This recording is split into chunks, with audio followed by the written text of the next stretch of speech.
Ist 1 bis 2 Millimeter Körnung noch Sand oder schon Kies? Ja, die Definition von Sand und Kies ist eigentlich recht einfach. Sand ist alles, was zwischen 0,1 und 2 Millimetern ist. Das nennt man Sand. Und alles über 2 Millimeter ist Kies. Unter aquaristischem Aspekt würde ich aber irgendwo die Grenze bei 1 Millimeter setzen. Also wenn ich von Sandboden spreche, dann rede ich von Sand zwischen, ich sag mal, einfach mal um eine Zahl zu nennen, zwischen 0,3 und 0,8 Millimeter. Oder eventuell auch mal 1 Millimeter. Und das ist eigentlich zum Beispiel Poolfiltersand. Den gibt es wahrscheinlich auch in verschiedenen Körnungen. Den kriegt man in einer Körnung von 0,4 bis 0,8 Millimeter. Das ist in meinen Augen so die Körnung schlechthin für einen Sandbodengrund. Hallo zusammen, ich habe mir den Fluval Flex 123 jetzt einfach mal gekauft. Läuft super und die gebogene Frontscheibe sieht fantastisch aus. Leider ist die Pumpe etwas laut. Wie lange hast du das Aquarium schon? Das ist jetzt die Frage. Weil also normalerweise die Fluval-Pumpen kenne ich eigentlich nicht als besonders laut. Nimm einfach mal die Pumpe raus.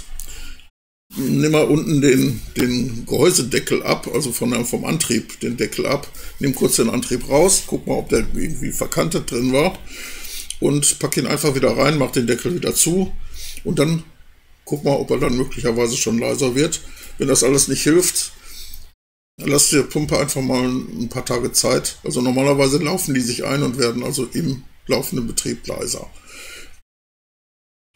Wenn es nervig laut ist, würde ich einfach dann mal den Support ansprechen und das einfach reklamieren. Weil, wenn möglich, also im Schlafzimmer oder im Wohnzimmer, möchte man ja auch mal irgendwo seine Ruhe haben. Verstehe ich. Lieber Achim, was hältst du im Grundsatz von Nachtmondlicht? Ich sag mal, das, was die Aquarianer als Mondlicht betrachten, ist meistens Blaulicht. Aber das hat mit dem natürlichen Mondlicht überhaupt nichts zu tun. Also das natürliche Mondlicht liegt so um die 4000, 4200 Kelvin. Da liegt echtes Mondlicht. Also nicht mehr. Und das andere ist, es ist sehr schwierig, Mondlicht so zu gestalten, dass es nicht wieder zu hell wird. Ja. Also es geht ja im Prinzip nur darum, dass man den Tieren eine Möglichkeit gibt, sich auch nachts noch zu orientieren. Ganz besonders sinnvoll halte ich das zum Beispiel für brutpflegende Fische, ja, Skalare, Diskus und so weiter, die also ihre Eier bzw. Jungen beschützen wollen vor irgendwelchen Fressfeinden. Da halte ich es für sinnvoll. Ansonsten also einfach so Mondlicht anzumachen. Wer es will, der soll es machen. Also ich stehe dem eigentlich relativ neutral gegenüber. Ich persönlich würde es wirklich nur dann machen, wenn also wirklich auch die Sache Sinn macht. Hallo Achim, was hältst du von Torf bezüglich der Huminstoffe beziehungsweise allgemein? Ja, Torf ist so eine Sache. Ja, also ich persönlich bin der Meinung, dass wir Torf möglichst wenig verwenden sollten. Ich sag mal, um ein rundes Angebot an Huminstoffen zu bieten, kommen wir eigentlich um Torf nicht ganz drum rum. Weil alleine die Huminstoffe, die aus Blättern, Seemandelbaumblättern, aus Erlenzapfen und aus Rinde und so weiter kommen, die sind nicht vollständig. Ja, da sind auch viele Gerbstoffe drin und wie gesagt, das Ganze wird irgendwie erst rund, wenn man zusätzlich Torf mit reintut. Ja. Aber man muss kein Torf verwenden. Ja. Aber wie gesagt, es wird runder mit Torf. Aber halt, wir müssen noch ein bisschen nachhaltig denken. Ich meine, auf der anderen Seite, wenn ich sehe, wie viel Torf da für Blumentöpfe für Blumentopfpflanzen da verbraten wird und wie viel Torf heute noch verbrannt wird, einfach nur in die Luft geblasen. Ja, dann frage ich mich auch, wofür machen wir den ganzen Scheiß eigentlich, ne? Also ist eigentlich heute unverantwortlich, dass da so mit Torf rumgeaßt wird. Naja, okay, ist eine andere Geschichte.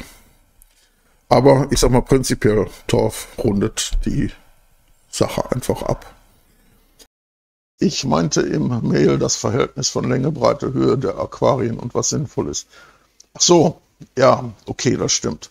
Aber ich meine, das kann man einfach relativ einfach schon drauf reagieren, weil das kommt letztendlich drauf an, wie es jeder mag, ne?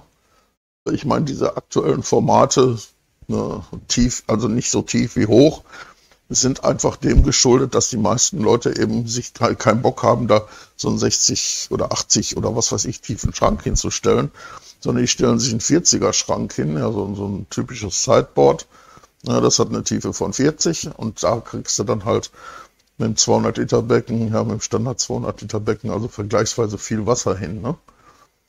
Aber ich sag mal, von der Wirkung ist natürlich das Genialste ein Aquarium, was tiefer ist als hoch. Ja, das ist eigentlich das, was richtig schön wirkt.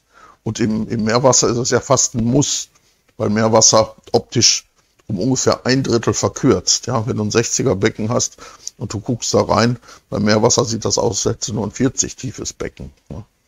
Wenn du da dann auch noch ein schmales Becken hast, das sieht kacke aus. Das sieht richtig kacke aus. 1 Liter pro Kubikzentimeter Bodengrundrechnung wäre mal toll. Mehr ist ja immer besser. Glaube nicht, dass da 5 Zentimeter immer ausreichen. Kann das sein? Ich sage immer, ja, also ich habe da eine Formel, eine ganz einfache Formel. Und ich sage, Minimum ist 5 Zentimeter und zwar möglichst Sand. Ja, Sand hat eine erheblich größere Oberfläche als Kies. Und die andere Sache ist, also meine Ergänzung ist immer, ja, das Bodengrund ist wie ein Muscle Car. Man kann nie genug Bodengrund haben, so wie beim Muscle Car Hubraum. Ja, Hubraum, ja, also Bodengrund ist wie Hubraum, kann man nie genug von haben. Ja, jetzt ist die Pointe habe ich mir jetzt selbst kaputt gemacht.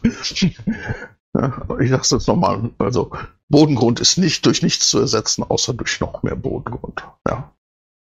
Also 5 Zentimeter ist Minimum und nach oben hin kannst du machen, was du Bock hast. Ja. Und wenn du das Becken, also mehr als komplett bis oben hin würde ich es nicht machen, dann ist das, glaube ich, kein Aquarium mehr. Aber ansonsten, wie gesagt, hau Bodengrund rein, so viel du willst, so viel du kannst. Schaden tut's nicht.